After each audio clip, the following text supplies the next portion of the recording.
Quelle est la bataille napoléonienne qui vous agite le plus?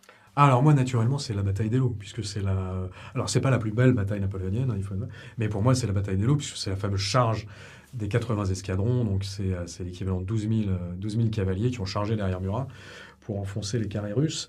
Et quand on fait une charge, vous savez, on n'en fait pas qu'une, hein, on en fait plusieurs, donc à répétition. Et cette charge d'Eylau, il faut voir 12 000 cavaliers qui arrivaient sur les soldats russes. Il y avait un mur de neige, on est à Eylau, à Kaliningrad, donc il y a un mur de neige, on est au mois d'octobre. Non, février, je crois. Je vous dis une bêtise, c'est au février. J'ai eu tellement, mais non, ça va être le 7 février, Hello. À vérifier.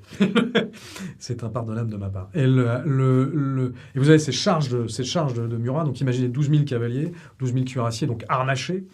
La terre tremble, le sol tremble. Il y a un rideau de neige, donc les soldats russes ne savent pas ce qui leur arrive dessus, mais ils entendent le grondement des chevaux, la terre commence à trembler, la neige commence à voler à mi-hauteur.